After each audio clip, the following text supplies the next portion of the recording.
So for those of you just joining us, welcome. Robyn Roscoe will share her expertise with us on the responsible conduct of research. Robyn, over to you. Thank you very much, Laura, and good morning or good afternoon to everybody on the line today.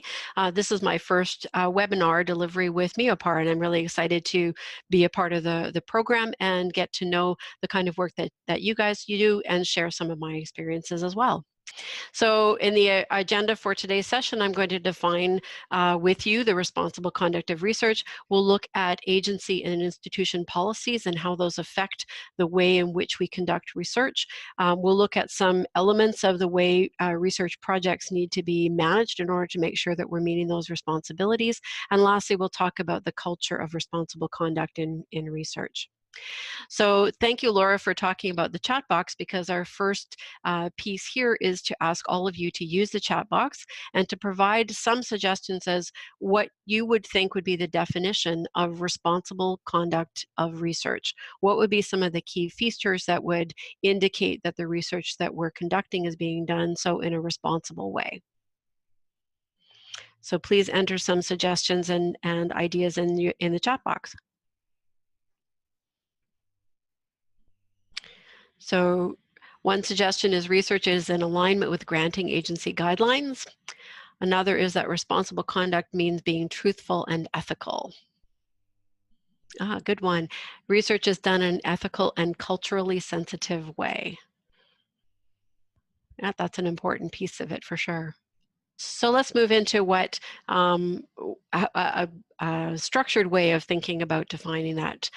So the first piece would be is to break down that phrase, responsible conduct of research, and define what we mean by each of those pieces. So first of all, to define what we mean by research. There are a lot of different ways of defining it. I've given a definition here, which comes from the OECD, which refers to creative work undertaken on a systematic basis to increase the stock of knowledge and then the use of that stock of knowledge to devise new applications. There are similar kinds of definitions. For example, the Tri-Council Policy Statement on Ethical Research Involving Humans has a definition of research, but they all kind of look at this research in the same way. We're talking about generating knowledge and information in a systematic way using a scientific approach to address a question or a problem and increase our knowledge about a particular topic.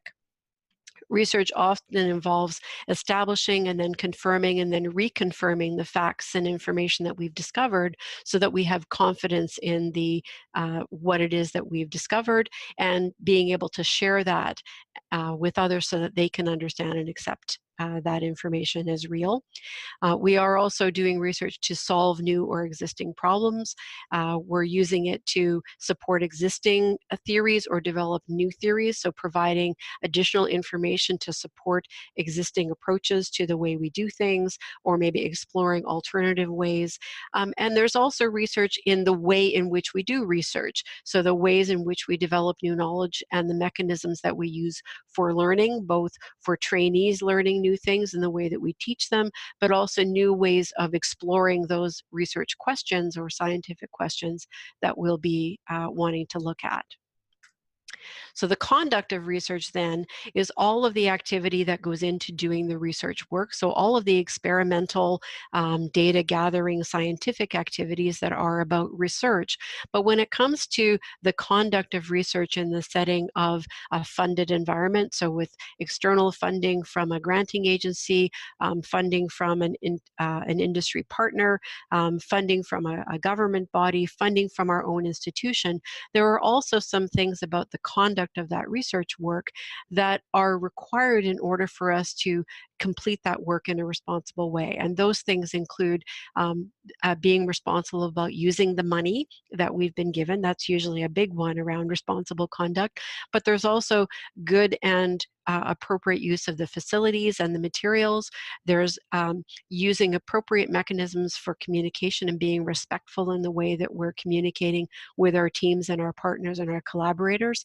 There's being good collaborators and sharing information, sharing the the responsibilities, sharing authorship through research. All of those things contribute to good collaboration.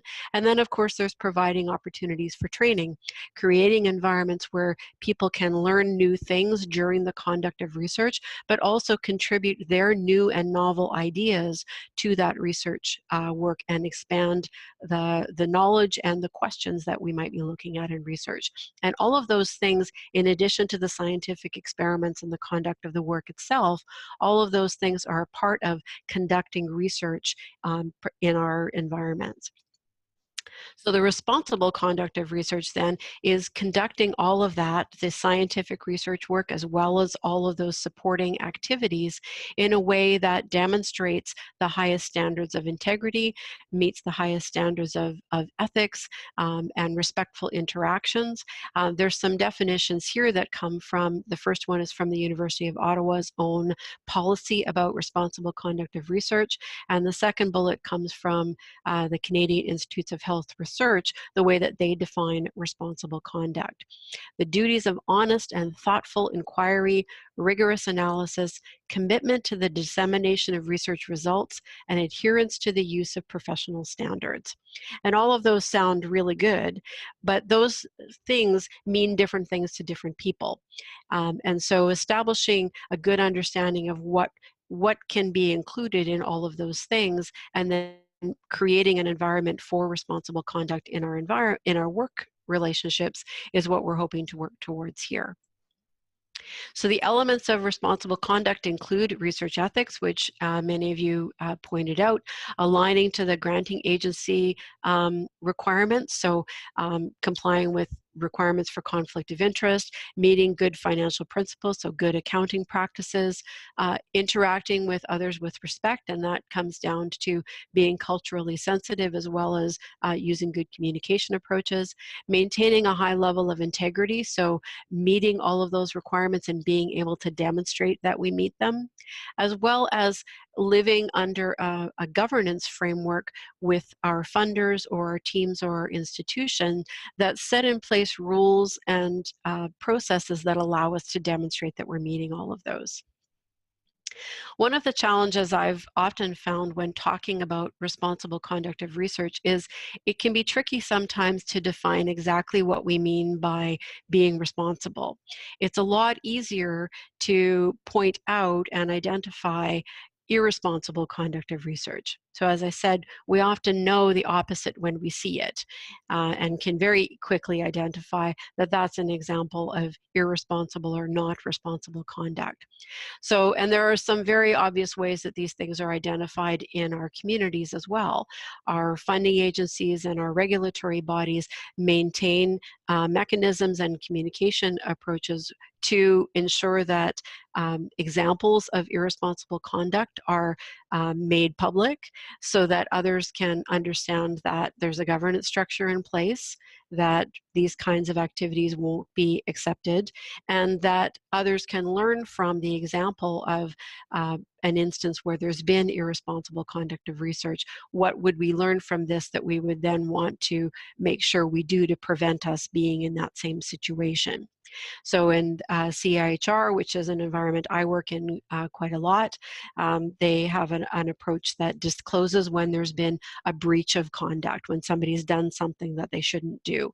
And the other tri-council agencies, NSERC and SHRC, as well as most other funding agencies, will have a mechanism like this where breaches of conduct are investigated and determined and then are communicated to the community.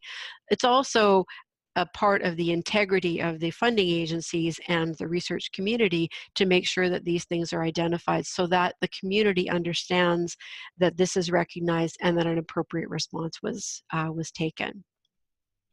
This is an example of irresponsible conduct that came from the US. Again, this is the National Institutes of Health, but all of the research entities within the US government-funded agencies have this kind of approach.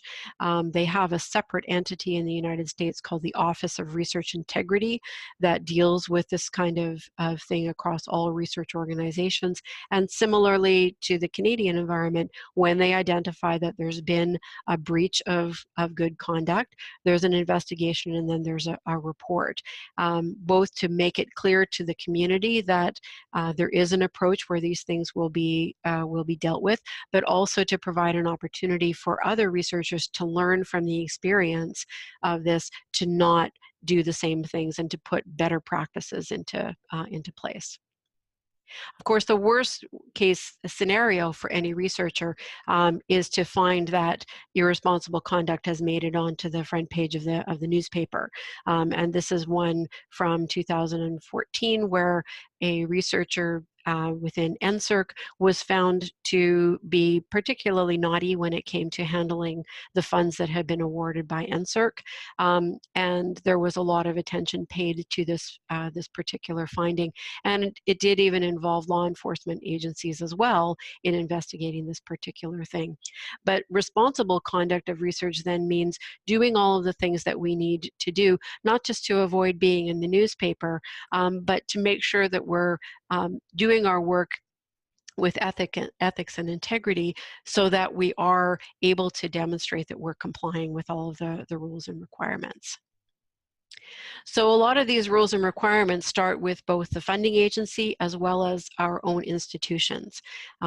These can take the form of laws in the case of good accounting and finance management, policies that can come from agencies and then be implemented at an institution level, rules and regulations, as well as guidelines.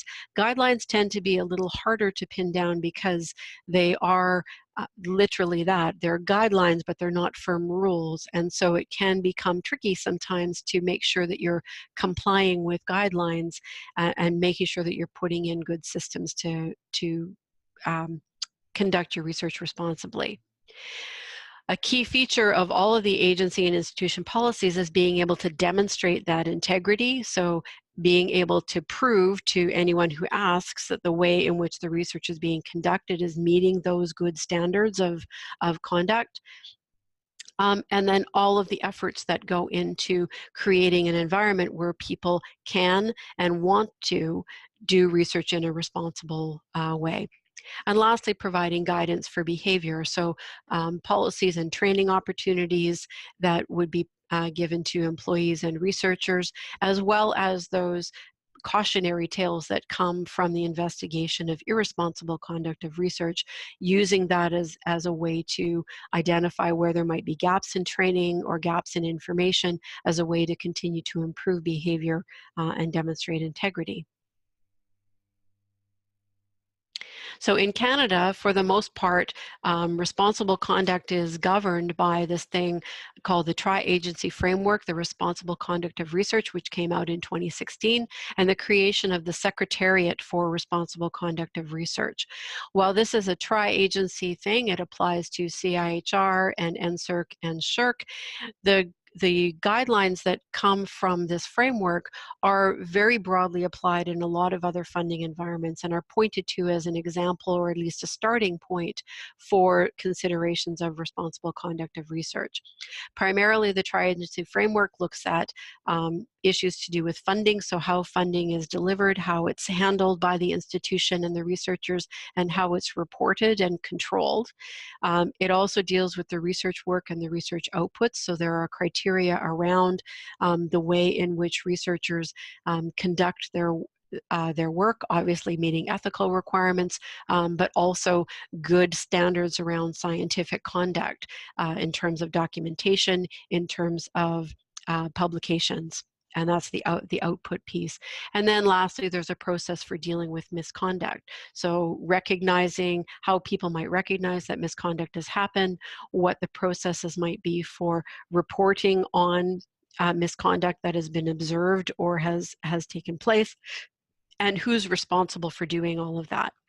From the funding agency's perspective, for the most part in Canada, the responsibilities belong to the researcher, but more broadly to the institution.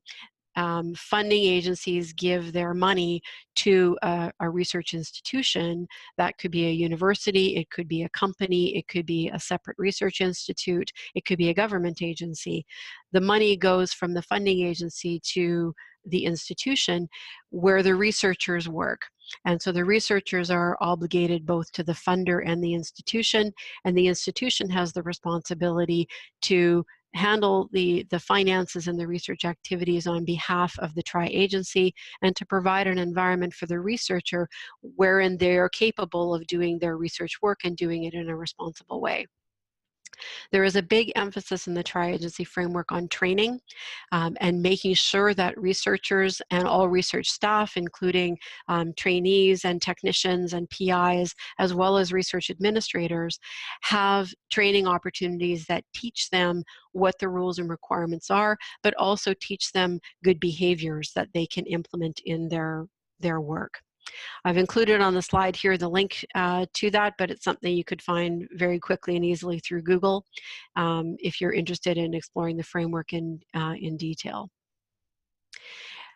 It's good to think about beyond the Canadian environment as well. A lot of research is collaborative and international, but we also want the results of our research work to extend beyond the Canadian environment.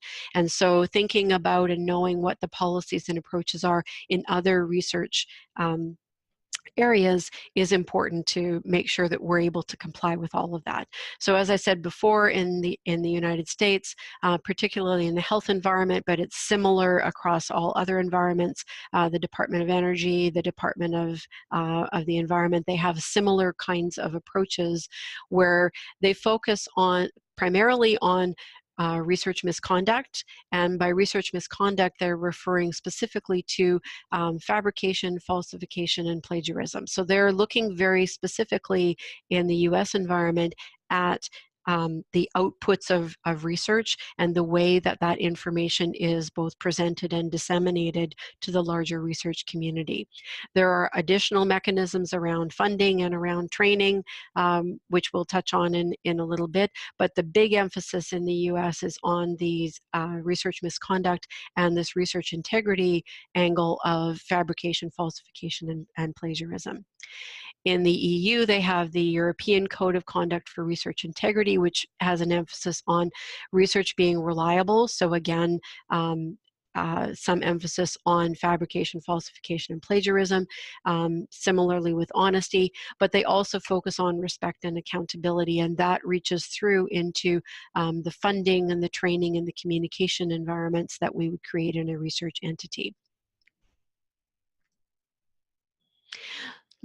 Comparing just two of those jurisdictions, Canada versus the US, in almost any jurisdiction where there is public funding that's given for research, the primary stick that goes along with responsible conduct or research integrity is the withholding or suspending of funds for research activities, as well as the negative publicity that can come from a finding of misconduct. And that's, again, those examples of irresponsible conduct that I showed you. The publicity associated with that is a significant incentive to make sure that we conduct research in a responsible way. It's not the only incentive, but it certainly is a part of the formula from the funding agency's perspective.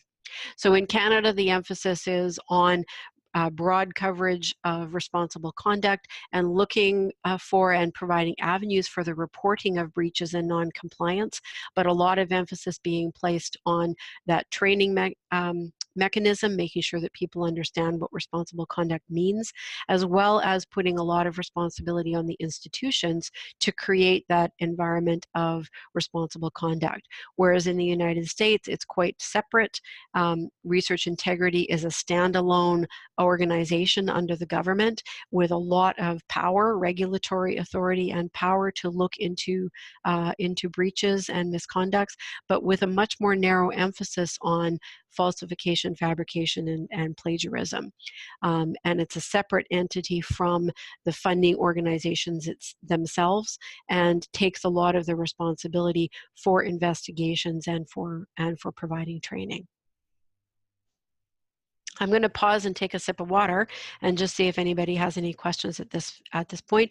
If at any time during the session you have a question, please type them in the chat box, and I'll do my best to address them as soon as possible. Thanks, Robyn. I think it's really interesting to see the different approaches that you laid out. And I was kind of wondering, is one approach, has it been found to be more effective, or maybe these are really customized for the different research communities? I know personally the European approach sounds very appealing to me. It's more like a positive psychology approach where you really aim high, you aim for reliability, honesty, respect, and accountability, rather than kind of taking the approach of focusing in on fabrication and misconduct. Yeah, I agree with you that that's a probably a much more positive way to be looking at it, and we're going to get into that later in the session where we talk about the culture of responsible conduct. I think that's ultimately the goal of any of these entities. They want an environment where everybody's doing things in a responsible way. The challenge for any public entity, and particularly the government funder, is there does have to be the balance then of what do you do when somebody doesn't, it is a bad actor, and there does have to be some mechanisms for consequences associated with that. I think in the US the emphasis is much more on that, partly because their approach to this has been around a lot longer, and so the capacity and the interest was primarily on those kinds of things, and I think also things that they thought they could control.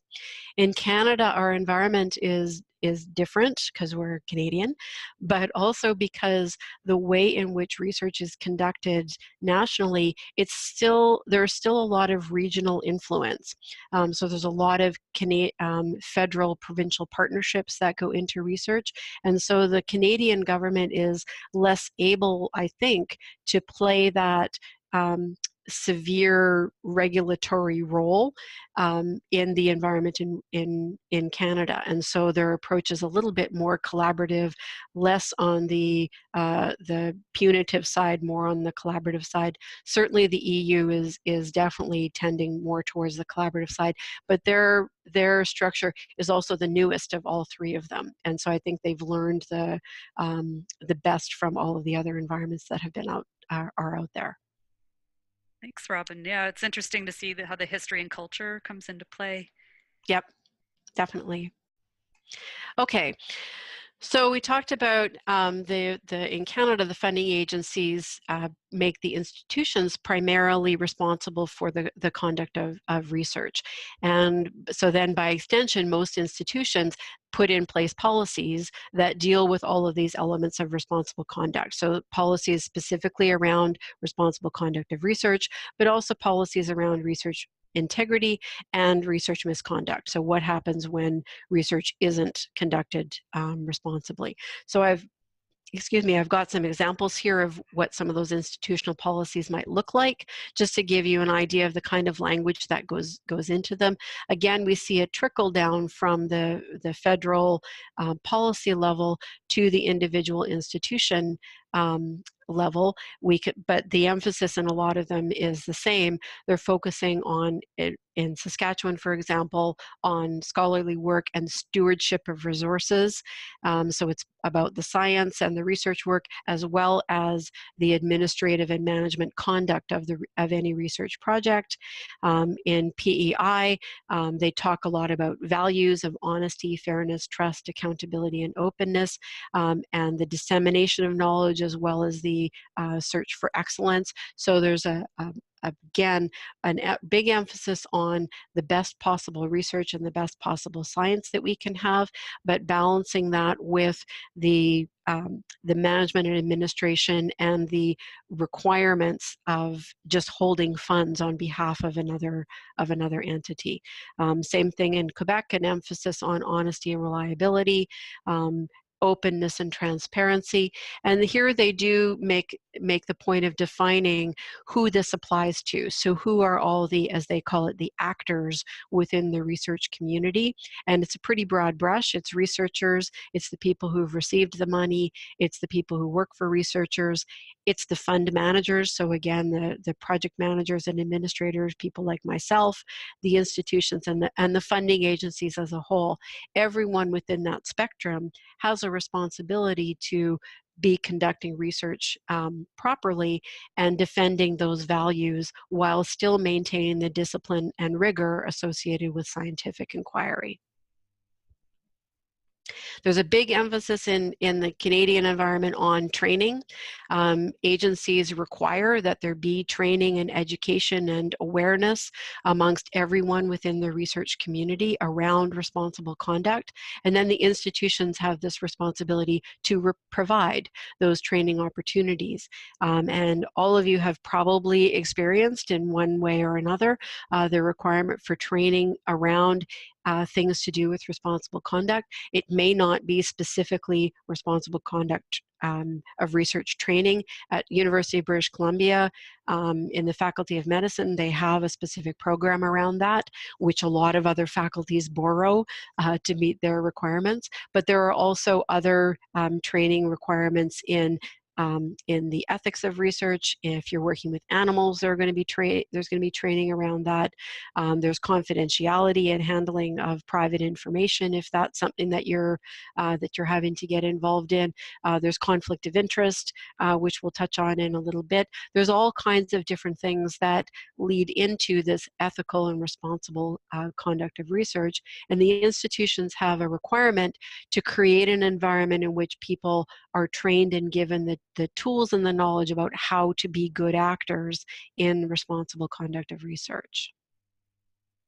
So I'm going to talk now about 4 different areas where responsible conduct of research plays a role in and influences the way in which we design and conduct research work. So the first of these is the application or the proposal that we write for the work that we're going to do or that we want to get funded, or if we've received funding, the proposal that we write about how we're going to spend that. There's a requirement in a responsible conduct of research environment to make sure that our project proposal meets these criteria.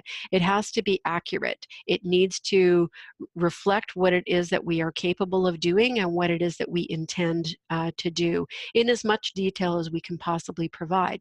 It is research after all, so we don't know exactly what we're going to do or what we're going to find, but we need to describe it as best as we can so that there is a way in which what we end up doing can be evaluated against what we said we were going to do. So it needs to be accurate, it needs to be reliable, again, something that we can compare it to. Whatever work it is that we propose to do needs to be compliant with all of the rules and requirements for the work that we are going to do. So in addition to meeting the basic responsible conduct of research requirements, it needs to meet all of the laws and all of the ethics requirements and all of the safety requirements associated with the work that we're talking about doing.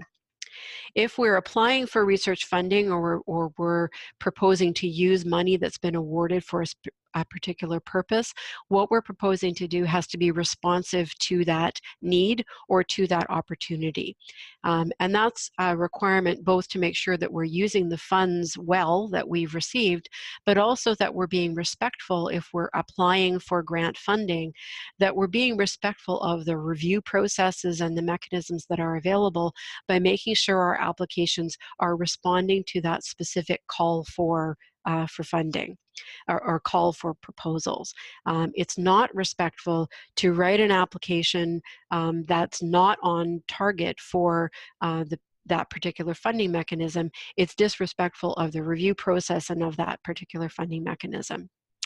And our proposal has to be complete. It should include all of the information in it that anyone wanting to review it or understand what work is going to be done is all available within that project proposal. A key way that we can try and achieve that is to think about using a SMART goals approach to developing a proposal. And SMART goals, if you Google it or if you've experienced it before, SMART means that our goals would be specific, measurable, agreed upon, recorded, and time-framed. And when we do future webinars and talk about project management and scope definition, we'll get more into SMART goals. But using that SMART goal approach can help a lot in making sure that our proposal meets these other requirements of being accurate, reliable, compliant, responsive, and complete. The next element we can look at in responsible conduct is the actual performance of the research work itself. It's important that we do what we said we would do. If we are proposing to do research work about a particular topic, or to do specific steps to generate data in that area, then that's what we should do. And if we're going to change it, then we need to make sure we follow the change processes around that process or with that funder. Of course, the research data and results that we generate need to meet a high level of integrity, so they need to be real. Of course, they shouldn't be fabricated. They need to be true, so they shouldn't be falsified, and they need to be yours, so they shouldn't be plagiarized from somebody else. And if we can be real, true, and ours with our data, then we're meeting a high level of research integrity. Of course, there's that compliance element again. We need to make sure that we're meeting all of the rules of the funding agency, but also any other agencies that have a role to play or a say in the way in which we're going to do our work. We have to comply with all of our institutional requirements, and of course, we have to comply with any laws that apply to the work that we're doing. Research performance is also measured by communication. So the way in which we share the information with other people within our project team, but also with our collaborators and with the larger research community, so that we're sharing that data, we're making that data available, or we're providing it in the form of peer-reviewed publications, that we're not generating the data and the knowledge and then keeping it all to ourselves. That's not good and responsible conduct of research. And lastly, the management element. So if we have responsibilities when it comes to handling the dollars, handling the information that we gather during our project, we have to manage those in good and responsible ways. And that's also a part of the performance of the research. It's not generating the data, but it's still performing the research project, and it's an important element of that. That leads right into financial management, which is both the metric and the stick that a lot of funding agencies have when it comes to ensuring that research is conducted in a responsible way. So when we write our proposal or our grant application, we will develop a budget around what we're going to do with the money that we're given. And we need to, again, make sure that that's realistic and accurate in terms of what we're going to do with the money. Once we have received funding, we need to be able to track what's happening with the money as it's being spent, both from an accounting perspective as well as a reporting perspective, and being able to project, are we going to be able to complete the work that we've planned to do within the funds that we have available. A big part of this is knowing and following the rules that both the agency and the institution require, as well as the laws around what we can and can't do with the money that we've been awarded. A lot of times in the Canadian funding environment nowadays, there's an additional requirement in financial management for providing matching funding or in-kind contributions or co-funding of various research projects. This adds a whole other layer of complexity to financial management, because the same body of project work now has multiple funders associated with it, each with their own requirements and expectations when it comes to financial management. But if we're conducting that research responsibly, we have to take responsibility for that and make sure that we're meeting all of those requirements. And the last element around financial management is conflict of interest. Conflicts of interest can occur for anyone that's involved in the research environment.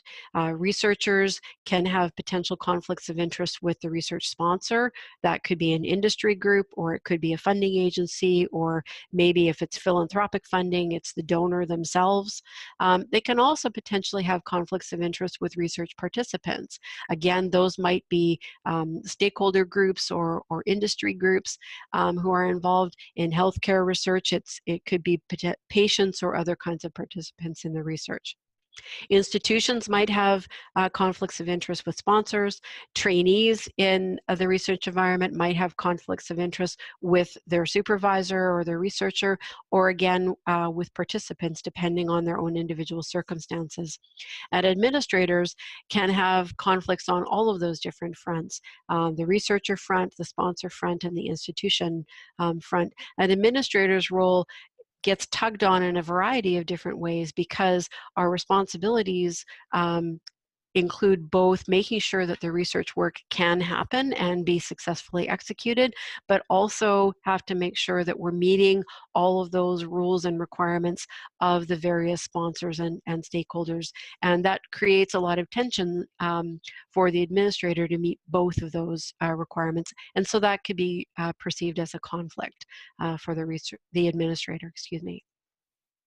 Conflicts of interest are, in my experience, very misunderstood. Conflicts of interest, really, you can't avoid them. Everybody's going to have them at some point or on some level in their work. At some point in your career, you're going to run into a potential conflict of interest. A conflict of interest itself is not inherently bad or unethical. A lot of times, particularly in a collaborative environment where there are lots of stakeholders and we want people to bring their different experiences together to work on a particular research problem, there will be perceived conflicts of interest because of the backgrounds and the interests of those different stakeholders and individuals. Those conflicts themselves are not bad or unethical. What leads us into difficulty with conflict of interest is the failure to acknowledge that there is the potential for a conflict of interest and the failure to report it and make sure that everyone knows that we're aware of it and what it is that we're going to do about it. It can be very straightforward to deal with a conflict of interest or a potential conflict of interest just by saying to everybody, I acknowledge that this is there. And then these are the steps that I'm going to take to make sure that that conflict of interest doesn't interfere with the conduct of the research project that we are working on. The different types of mitigations here can include being transparent. This is my conflict. Dealing with the potential perception. People might perceive that there's a conflict here and this is what I'm doing about it. Other ways that we can deal with it is to separate those things out. So the person with the potential conflict steps out of the decision-making responsibility or the involvement in discussion around the issue where there's a potential conflict. And of course, documenting all of that so it's clear not just to the people involved at that particular moment, but anybody else who might have a question about it. And then of course, being compliant with that. If we say we're going to take a specific approach to deal with a conflict, that we do that over the course of the project. Okay, like I said, it seems like a small thing, but it's something that can be quite disruptive in a research environment, and something that everybody at some point in their work or their career is likely going to come across. And so, thinking about it in a way that allows you to deal with it and minimize the impact on your research can help make your research work more efficient and effective. So the last element to think about with responsible conduct of research is the dissemination of results. Once we've conducted our research work, we do have an obligation to, as I said before, share the results of that with our project team members and our collaborators, but also with the larger research community. So we need to make sure within our research environment or a research project that we have a clear understanding of what the requirements and rules will be around authorship and how acknowledgements are going to be given.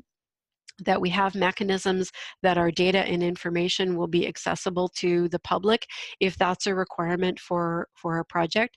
Not all research results in data or information that can or should be made publicly accessible, but if that is a requirement, then that's what we would need to do. We also should think about the management of intellectual property. So if in the course of our research we identify some intellectual property, or we have something that we want to move forward with commercialization on, we should think well in advance of that happening what we want the rules around that management to be. Again, conflict of interest needs to be considered when we're sharing information and releasing results, making sure that we're declaring what those things are so it's clear that we've addressed them throughout the project and that conflict of interest is not influencing the results that we're presenting. And dissemination of results also includes progress reporting. These are not necessarily public, but we do have to report back to our funders on what work we've done, what progress we've made with the funding that they've provided us, and those same rules around the proposal that we talked about, that it needs to be accurate and reliable, and those features all need to be a part of our progress reporting. Of course, we need to be mindful of that the research results should be true and real and ours, and so of course we want to be avoiding plagiarism. One area of plagiarism that sometimes gets overlooked is self-plagiarism. If we're referencing ourselves, but we're not acknowledging that that's data that we previously generated, maybe in another project or maybe for another publication, it could be perceived as plagiarism because we're copying it from something else and not giving it appropriate acknowledgement. So we need to think carefully about when we're reusing information, could that be perceived as plagiarism? And if so, what should we do to mitigate against that perception? And then lastly, documenting all of our outputs. So using good approaches in research management around laboratory notebooks and research documentation, centralized storage of all of the research data and outputs, and access or control of access to that information throughout the research project itself. We can think about responsible conduct as working in a cycle like this. I mentioned before those reports of misconduct, those findings of breaches that get reported. Those often result in the identification of gaps in the way in which we conduct research that then we can look at ways to put policies and procedures in place to prevent the likelihood of that happening again. You will never be able to prevent irresponsible conduct of research. If somebody is bent on doing things that they shouldn't do, you're not going to be able to prevent them from doing that, but you can put in place mechanisms where that kind of conduct is readily identified and discouraged by the environment in which people are working. So typically we would have an external factor like that. There's been a finding that somebody's done something they shouldn't do, or they've done something that is deemed to be an irresponsible way of working. And so that usually leads to the development of a policy, whether that's at the institution level or at the funder level. A policy is developed that says we want to do this differently, or we want to do it in this way so that we prevent that kind of thing from happening, or we encourage this other kind of thing to happen. The policy is then implemented usually through specific procedures or guidelines. These again can be at the funder or the institution level, and the implementation of these in procedures or guidelines or processes then leads to education and training. So the development of methods to make sure everyone's aware of these guidelines and responsibilities that they now have and are given training as to how to do those things in their day-to-day work and within their research. The next stage of the cycle is the management and administration. This would be the governance element, where we would look at and ensure everyone's received the training, everyone's complying with the guidelines, and everyone is we're meeting all of our other requirements when it comes to responsible conduct of research with our funding and with our communication, et cetera. And then the last stage of that is the enforcement piece. So if after we've done all of those things, there's still an instance where of irresponsible conduct or a mistake that's made or a breach that's been made, we have a mechanism for reviewing that and enforcing the guidelines and requirements on that specific incident. We also want our cycle to have a feedback loop that says when something like that happens, when there's been a breach, is there something we can learn from that incident where we would revise our education and training, or maybe we would go all the way back and look at our policies to tweak them a little bit and help make sure we don't find ourselves in that enforcement box again.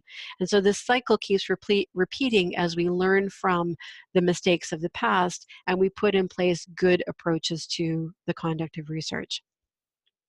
This is probably what it feels like when you're thinking about all of these different requirements and rules and responsibilities and guidelines and different stakeholders that you're accountable to as a researcher or a trainee or a research administrator. It can be very overwhelming because there are a lot of different things at play, and they sometimes feel like they're designed to prevent research work from happening at all. And that's definitely not the intention of any of the rules and requirements around responsible conduct. The idea is, through training and knowledge, to be able to find a way through that labyrinth, to be able to conduct the research in a way that allows that free thought and the generation of data and the exploration of theories and ideas, but does so in a way that satisfies both the research community, the funders and other stakeholders, as well as the public at large.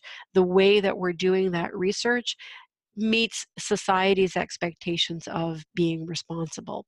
And finding ways through that can be challenging but not impossible, and they are an essential part of conducting research in a responsible way. If you happen to be a research administrator or play any role in the administration of research, there are lots of opportunities and things that you can do to contribute to the responsible conduct of research, contributing to that training, identifying misconduct when it happens, not as a way of identifying blame, but as a way of learning from that experience to make sure that we don't repeat it, and demonstrate that we're responsible when a breach or an incident happens. So we're responsible for the creation of knowledge that is new, that is true and new, that is accessible, so other people have to be able to see it, that it's verifiable. Somebody else, if they wanted to repeat what we've identified, would be able to get the same result. And also that there's a benefit to society, that there's a reason why we're doing the thing that we're doing. And we need to make sure that all of that is carried out in a manner that's both efficient and effective. Efficient because we have a limited amount of resources and funding to be able to do it, and effective because we want to get to that answer or generate that knowledge that we are attempting to do through our research. Our research also needs to be carried out in a way that is minimal, so has a minimal impact to the environment, to the stakeholders, to the communities in which we're working, and that also is sustainable, that doesn't leave a mark when our research work is completed, that isn't something that's repairable. And of course, it needs to be respectful, fair, honest, and caring. And that comes back to that comment about being culturally sensitive. The environments in which we conduct our research aren't just the physical environments, and sometimes aren't even just the communities in which we're working, but there's a larger fabric of the community that we need to consider, both the research work that we're doing as well as the outcomes and impacts of the results of that research and how it might be used or understood. All of this is working towards creating a sustainable culture of responsibility, and this involves all members of the research community. It's about creating an environment of trust. Even though we're talking about rules and policies and guidelines, ultimately we want an environment where everybody is trusted because we know that they're knowledgeable about the requirements. Everyone is trusted to be able to determine what is right. So this involves that ongoing communication and training, and that policies and procedures that are applicable to everybody are open and accessible and understood, as well as have some diversity and flexibility to allow research to be conducted in a way that's meaningful as well as responsible. The reason we want to work towards a culture of responsibility, not just rules and requirements, is because it's not possible for rules to foster integrity. They create an environment by which people can be responsible and can demonstrate that they're behaving responsible, but they don't force anybody to behave responsibly. We want to end up in an environment where everybody believes that doing work in this particular way and meeting these requirements of responsible conduct is the right thing to do because it's the right thing to do. And the policies and guidelines give us a framework for that behavior, but ultimately it's individuals that have to apply those principles of trust and responsibility and be able to do that even when there are no rules, when we operate in an environment where the rules are uncertain or the guidelines are unknown. Having that ability to determine right from wrong should come from the creation of this culture of responsibility.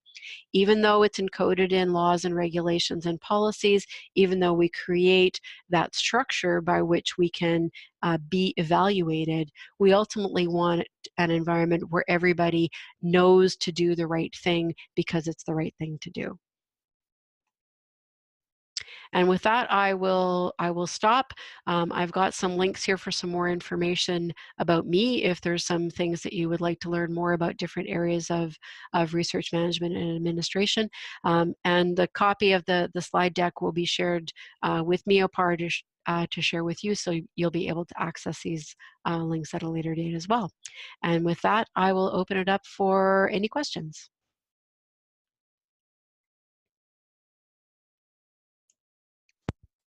Thanks, Robyn. That was really informative. So everyone, please feel free to type your questions into the chat box, and you can send it to all panelists or all panelists and attendees if you have a question that might benefit from some group discussion.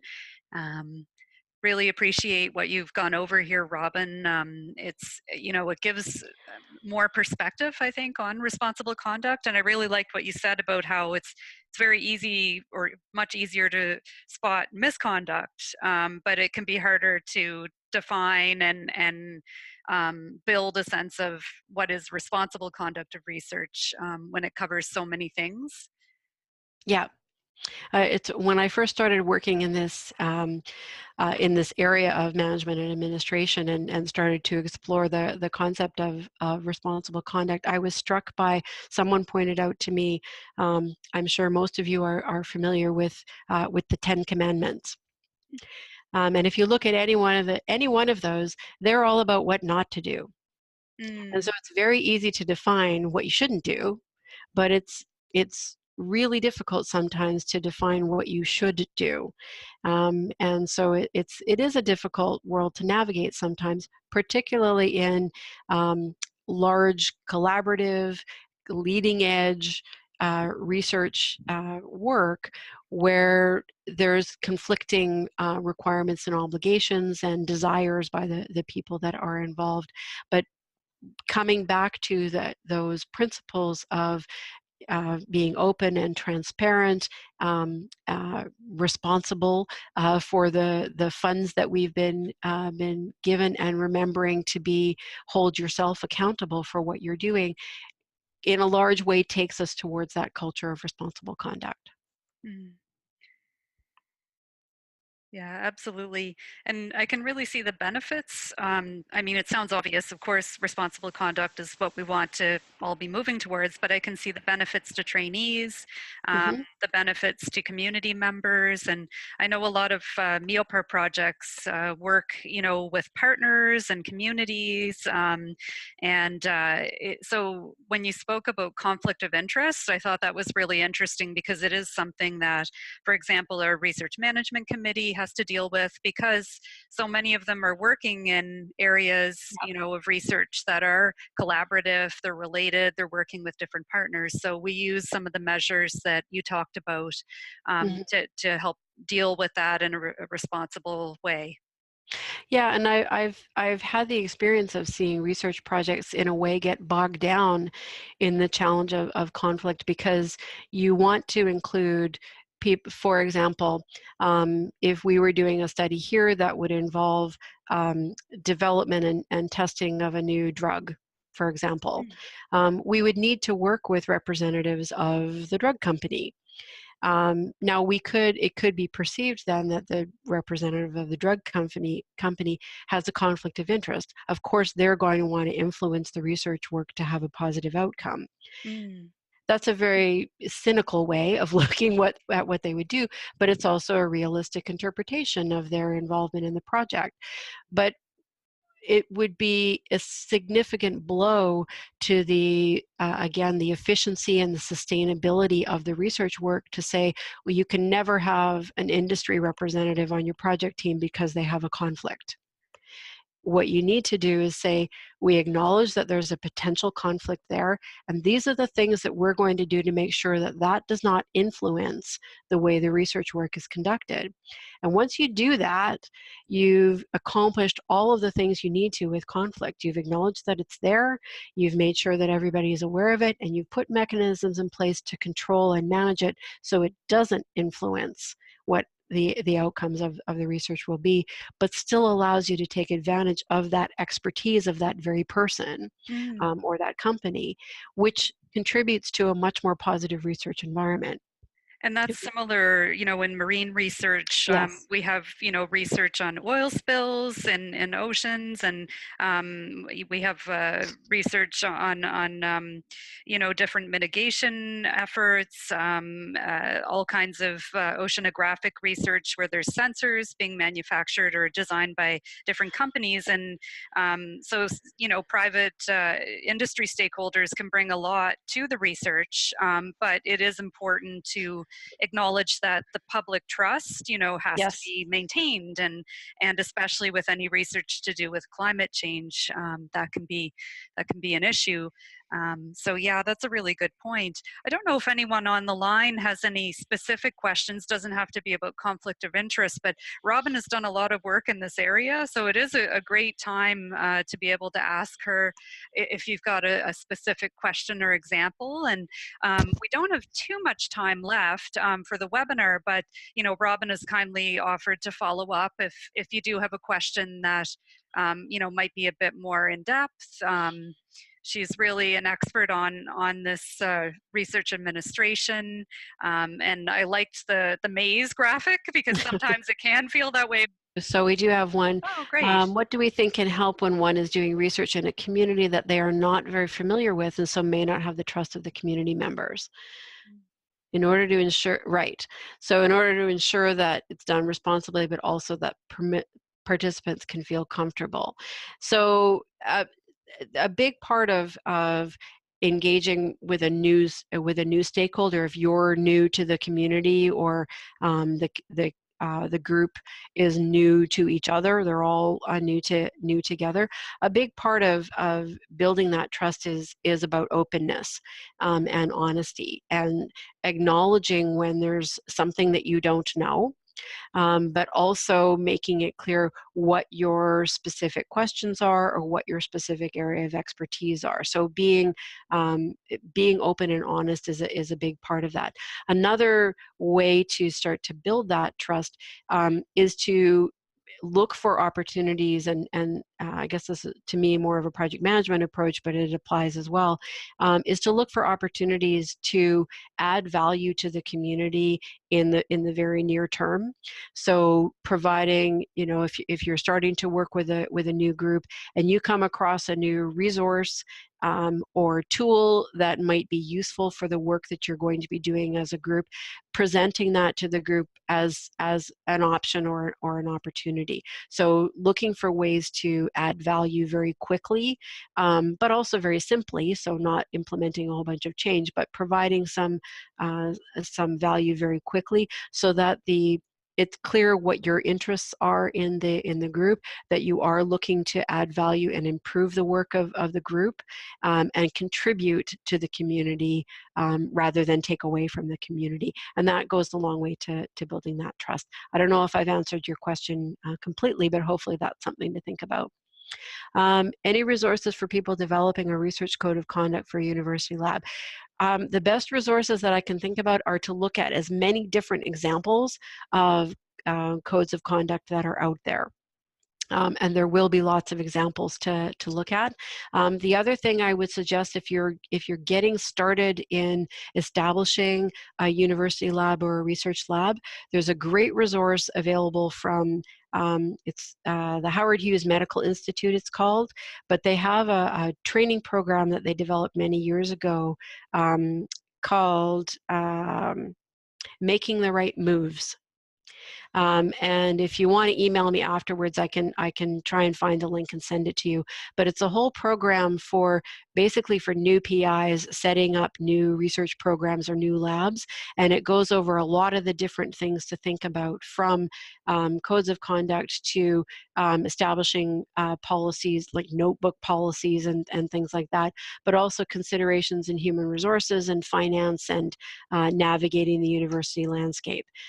So if you think that would be of interest to you, please email me afterwards, and I'll send you the link to that.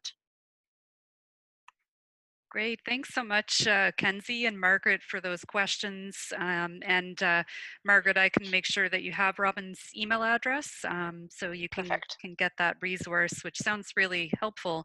And thanks everyone for tuning in today. I'll wrap things up by once again saying thank you to our presenter, Robyn Roscoe, and to everyone joining us. Robyn is going to be leading us in a webinar series on project management, and that's coming up. The first webinar for that is on February 13th, and registration is now open, and we're really looking forward to that. It will also be leading into a workshop, a pre-conference workshop we're doing in Victoria right before our annual training meeting, and you'll be able to register for that very soon, so stay tuned for that. Thank you, everybody, for your time today. I appreciate it a lot.